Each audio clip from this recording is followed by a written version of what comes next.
ಎಲ್ಲರಿಗೂ ನಮಸ್ಕಾರ ವೀಕ್ಷಕರೇ. ನಾಳೆ ಜುಲೈ 14 ಬಹಳ ಭಯಂಕರವಾಗಿರುವ ಶಕ್ತಿಶಾಲಿಯಾಗಿರುವ ಅಮಾವಾಸ್ಯೆ. ನಾಳೆಯ ಅಮಾವಾಸ್ಯೆಯಿಂದ ಈ ರಾಶಿಯವರಿಗೆ ತಾಯಿ ಚಾಮುಂಡೇಶ್ವರಿ ದುರ್ಗಾದೇವಿಯ ಅನುಗ್ರಹ ಸಿಗುತ್ತದೆ. ಏಕೆಂದರೆ ಅಮಾವಾಸ್ಯೆ ಮುಗಿದ ನಂತರ ಆಷಾಢ ಮಾಸ ಪ್ರಾರಂಭವಾಗುತ್ತದೆ. ಈ ಮಾಸದಲ್ಲಿ ತಾಯಿ ದುರ್ಗೆಯ ಒಂದು ಶಕ್ತಿ ವಿಪರೀತವಾಗಿರೋದ್ರಿಂದ ಈ ಒಂದು ಸಮಯದಲ್ಲಿ ನೀವು ಮಾಡುವಂತಹ ಒಳ್ಳೆಯ ಕಾರ್ಯಗಳು ನಿಮ್ಮನ್ನು ಕಷ್ಟಗಳಿಂದ ಸಂಪೂರ್ಣವಾಗಿ ಒಂದು ವಿಶೇಷವಾದ ಮುಕ್ತಿಯ ದಾರಿಗೆ ಕರೆದುಕೊಂಡು ಹೋಗುತ್ತೆ. ಸೋಲೆ ಇಲ್ಲದ ಯಶಸ್ಸನ್ನು ಬರಮಾಡ್ಕೊಳ್ತೀರಾ. ಪ್ರತಿ ಕೆಲಸದಲ್ಲೂ ಲಾಭವನ್ನು ಕಂಡುಕೊಳ್ತೀರಾ. ನಿಮ್ಮ ಜೀವನ ಇನ್ನು ಮುಂದೆ ಅದ್ಭುತ, ಶಾಂತಿ ಮತ್ತು ನೆಮ್ಮದಿಯಿಂದ ತುಂಬಿರುತ್ತದೆ.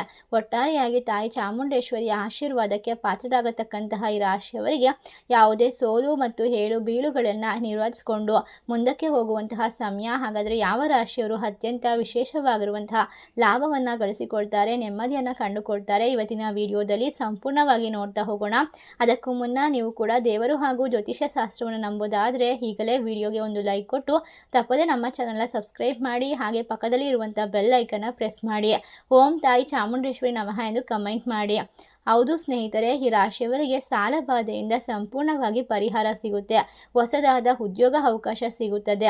ಒಟ್ಟಾರೆ ನೀವು ಅಂದುಕೊಂಡಂತಹ ಕೆಲಸಕ್ಕೆ ಈಗ ಸೇರಿಕೊಳ್ಳುವಂತಹ ಒಂದು ಲಾಭದ ಸಮಯ ಅಂತ ಹೇಳಬಹುದು. ವಿದ್ಯಾರ್ಥಿಗಳು ವಿದ್ಯಾಭ್ಯಾಸದಲ್ಲಿ ಪರಿಶ್ರಮದಿಂದ ಮತ್ತು ಶ್ರದ್ಧಾ ಭಕ್ತಿಯಿಂದ ಮಾಡಿದಂತಹ ಪ್ರಯತ್ನಗಳಿಗೆ ಫಲ ಸಿಗುತ್ತೆ. ಯಾವುದೇ ಆಫೀಸ್ನಲ್ಲಿ ಕೆಲಸಗಳಲ್ಲಿ ಉತ್ತಮವಾದ ಒಂದು ಜವಾಬ್ದಾರಿಯನ್ನು ನಿರ್ವಹಿಸಿಕೊಳ್ತೀರಾ. ಪ್ರಯತ್ನಗಳಲ್ಲಿ ನೀವು ಲಾಭವನ್ನು ಕಂಡುಕೊಳ್ತೀರಾ. ಪ್ರತಿ ಸಮಸ್ಯೆಗಳು ದೂರವಾಗುತ್ತೆ. ಅದೃಷ್ಟ ಕೈ ಹಿಡಿಯುತ್ತದೆ. ಒಟ್ಟಾರೆ ಈ ರಾಶಿಯವರಿಗೆ ಈಗ ಗೋಲ್ಡನ್ ಟೈಮ್ ಅಂತ ಹೇಳಿದ್ರೆ ತಪ್ಪಾಗೋದಿಲ್ಲ. ತಾಯಿ ಚಾಮುಂಡೇಶ್ವರಿಯ ಆಶೀರ್ವಾದವು ನಿಮ್ಮ ಸಕಲ ರೀತಿಯ ಸಮಸ್ಯೆಗಳನ್ನು ಪರಿಹರಿಸುತ್ತದೆ. ಒಟ್ಟಾರೆಯಾಗಿ ಕಷ್ಟಗಳಿಂದ ಮುಕ್ತಿಯನ್ನು ತಂದುಕೊಡುತ್ತದೆ. ಇಲ್ಲಿಯವರೆಗೂ ಮಾಡ್ತಕ್ಕಂತಹ ಕೆಲಸದಲ್ಲಿ ಅರ್ಧಕ್ಕೆ ನಿಂತಹ ಕೆಲಸವನ್ನು ಪುನಃ ಪ್ರಾರಂಭಿಸಬಹುದು.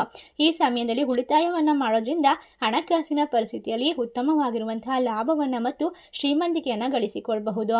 ಹೌದು ಸ್ನೇಹಿತರೆ, ಈ ರಾಶಿಯವರಿಗೆ ತಾಯಿ ಚಾಮುಂಡೇಶ್ವರಿಯ ಅನುಗ್ರಹದಿಂದಾಗಿ ನಿಮ್ಮ ಎಲ್ಲ ರೀತಿಯ ಆಸೆಗಳು, ಕನಸುಗಳು, ದೊಡ್ಡದಾಗಿರ್ತಕ್ಕಂಥ ಪ್ರತಿಯೊಂದು ವಿಚಾರದಲ್ಲೂ ಕೂಡ ಭರ್ಜರಿಯಾಗಿರುವಂತಹ ಲಾಭವನ್ನು ಕಂಡುಕೊಳ್ತೀರಾ. ಮನೆ, ವಾಹನ ಖರೀದಿ ಮಾಡುವಂಥದ್ದು ಈ ಒಂದು ಆಷಾಢ ಮಾಸದಲ್ಲಿ ಸೂಕ್ತವಾದ ಸಮಯ. ಅದರಲ್ಲೂ ಕೂಡ ಈ ಅಮಾವಾಸ್ಯೆ ಬಹಳಷ್ಟು ಶಕ್ತಿಶಾಲಿಯಾಗಿರೋದ್ರಿಂದ ನಿಮ್ಮ ಜೀವನದಲ್ಲಿ ಇರ್ತಕ್ಕಂಥ ನಕಾರಾತ್ಮಕ ತೊಂದರೆಗಳನ್ನು ತೆಗೆದು ಹಾಕುತ್ತೆ. ಪಿತೃರಿತ ಆಸ್ತಿಯಲ್ಲಿರ್ತಕ್ಕಂತಹ ಸಮಸ್ಯೆಗಳಿಂದ ಹೊರಗೆ ಬರಬಹುದು. ಪಿತೃಗಳ ಕಾರ್ಯವನ್ನು ಮಾಡೋದಕ್ಕೆ ಅಮಾವಾಸ್ಯೆ ಸೂಕ್ತವಾದ ಸಮಯ. ಸ್ನಾನ ಮಾಡುವಂತಹ ನೀರಿಗೆ ಎಳ್ಳನ್ನು ಹಾಕಿ ಸ್ನಾನ ಮಾಡುವುದರಿಂದ ಖಂಡಿತವಾಗಿ ಯಾವುದೇ ಪಿತೃದೋಷಗಳಿದ್ರೂ ಕೂಡ, ಜಾತಕದಲ್ಲಿ ದೋಷಗಳಿದ್ರೂ ಕೂಡ ದೂರವಾಗುತ್ತೆ. ಇನ್ನು ಯಾರಿಗೆಲ್ಲ ಮದುವೆ ಆಗಿಲ್ಲವೋ ಅಂಥವರಿಗೆ ಈ ಒಂದು ಆಷಾಢ ಮಾಸ ಮುಗಿದ ನಂತರ ಉತ್ತಮವಾದ ವರ ಅಥವಾ ವಧು ಸಿಗುವಂತಹ ಸಾಧ್ಯತೆ ಇದೆ. ನಿಮ್ಮ ಜೀವನ ಇನ್ನು ಮುಂದೆ ನೀವು ಅಂದುಕೊಂಡ ಮಟ್ಟಕ್ಕಿಂತ ಹೆಚ್ಚು ವಿಶೇಷತೆಯಿಂದ ತುಂಬಿರುತ್ತದೆ. ಲಾಭದ ಒಂದು ವಿಶೇಷವಾದ ಮಾರ್ಗಗಳು, ಸೂಚನೆಗಳು ಸಿಗ್ತಾ ಹೋಗುತ್ತೆ. ವ್ಯಾಪಾರ ವ್ಯವಹಾರಕ್ಕೆ, ವೃತ್ತಿ ಜೀವನಕ್ಕೆ ಸಂಬಂಧಪಟ್ಟಂತೆ ಭರ್ಜರಿಯಾಗಿರುವಂತಹ ಯಶಸ್ಸನ್ನು ಗಳಿಸಿಕೊಳ್ತೀರಾ. ಮಕ್ಕಳು ಕೂಡ ಪ್ರಗತಿಯನ್ನು ಸಾಧಿಸ್ತಾರೆ. ಮಕ್ಕಳಿಂದ ಸಿಹಿ ಸುದ್ದಿ ಅನ್ನೋದು ನಿಮ್ಮ ಜೀವನದಲ್ಲಿ ಬರ್ತಾ ಹೋಗುತ್ತೆ.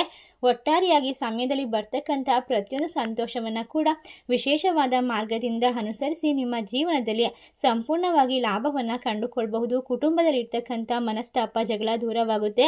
ಈ ರಾಶಿ ಚಕ್ರದವರಿಗೆ ಇನ್ನು ಮುಂದೆ ಹಲವಾರು ಚಿಹ್ನೆಗಳು ಸಿಗ್ತಾ ಹೋಗುತ್ತೆ. ಇದರಿಂದಾಗಿ ಹೆಚ್ಚುವರಿ ಪ್ರಗತಿ ಮತ್ತು ವೃತ್ತಿ ಜೀವನದಲ್ಲಿ ಆರ್ಥಿಕ ಲಾಭ, ಸಂಪತ್ತು, ಸುಖ ಜೀವನವನ್ನು ಪಡೆದುಕೊಳ್ತೀರಾ ಅಂತ ಹೇಳಿದ್ರೆ ಯಾವುದೇ ತಪ್ಪಾಗೋದಿಲ್ಲ. ಈ ಶಕ್ತಿಶಾಲಿ ಅಮಾವಾಸ್ಯೆಯ ನಂತರ ನೀವು ನಿರೀಕ್ಷೆ ಮಾಡ್ತಕ್ಕಂತಹ ಕೆಲಸದಲ್ಲಿ ಆದಾಯ ಕೂಡ ಅಪಾರವಾಗಿ ಬರುತ್ತೆ. ನಿಮ್ಮ ಅದೃಷ್ಟ ಈ ಅವಧಿಯಲ್ಲಿ ವಜ್ರಕ್ಕಿಂತಲೂ ಮೌಲ್ಯವಾಗಿ ಹೊಳೆಯೋದಕ್ಕೆ ಶುರುವಾಗುತ್ತೆ. ಕುಟುಂಬ ಜೀವನದಲ್ಲಿ ಸಕಾರಾತ್ಮಕವಾದ ಫಲಿತಾಂಶವನ್ನು ಕಂಡುಕೊಳ್ತೀರಾ. ದೀರ್ಘಕಾಲದವರೆಗೆ ಆದಾಯದ ಮೂಲಗಳು ಹೆಚ್ಚಿಗೆ ಆಗ್ತಾ ಹೋಗುತ್ತೆ. ಈಗ ಆರೋಗ್ಯದಲ್ಲೂ ಕೂಡ ದೊಡ್ಡ ಮಟ್ಟದ ಚೇತರಿಕೆಯನ್ನು ಅನುಭವಿಸಬಹುದು. ಹೌದು ಸ್ನೇಹಿತರೆ, ಇಷ್ಟೆಲ್ಲ ಲಾಭ ಮತ್ತು ವೃತ್ತಿಪರವಾಗಿ ಮತ್ತು ಈ ಸಮಯದಲ್ಲಿ ಆರ್ಥಿಕ ಸ್ಥಿತಿಯನ್ನು ಬಲಪಡಿಸಿಕೊಂಡು ಉದ್ಯೋಗದಲ್ಲಿ ಲಾಭವನ್ನು ಕಂಡುಕೊಳ್ತಕ್ಕಂಥವರು ಒಂದು ಬಯಸಿದಂಥ ಅವಕಾಶವನ್ನು ಪಡೆದುಕೊಳ್ತಕ್ಕಂಥ ವಿಶೇಷವಾಗಿರುವಂತಹ ಸಮಯವನ್ನು ಸೃಷ್ಟಿ ಮಾಡಿಕೊಂಡು ಶಾಂತಿ ಮತ್ತು ಸಾಮರಸ್ಯದಿಂದ ಜೀವನವನ್ನು ನಡೆಸ್ತಕ್ಕಂಥ ರಾಶಿಗಳು ಯಾವ್ಯಾವು ಅಂತ ನೋಡೋದಾದರೆ ವೃಶ್ಚಿಕ ರಾಶಿ, ಮಿಥುನ ರಾಶಿ, ಮೇಷ ರಾಶಿ, ಧನಸ್ಸು ರಾಶಿ, ತುಲಾ ರಾಶಿ, ಕಟಕ ರಾಶಿ, ಕನ್ಯಾ ರಾಶಿ. ಈ ರಾಶಿಗಳಲ್ಲಿ ನಿಮ್ಮ ರಾಶಿ ಇದ್ದರೂ ಇಲ್ಲದಿದ್ದರೂ ಭಕ್ತಿಯಿಂದ ಓಂ ತಾಯಿ ಚಾಮುಂಡೇಶ್ವರಿ ನಮಃ ಎಂದು ತಪ್ಪದೆ ಕಮೆಂಟ್ ಮಾಡಿ. ನಮ್ಮ ಚಾನಲ್ಗೆ ಸಬ್ಸ್ಕ್ರೈಬ್ ಮಾಡಿ. ಸರ್ವೇ ಜನ ಸುಖಿನೋ ಭವಂತು. ಧನ್ಯವಾದಗಳು.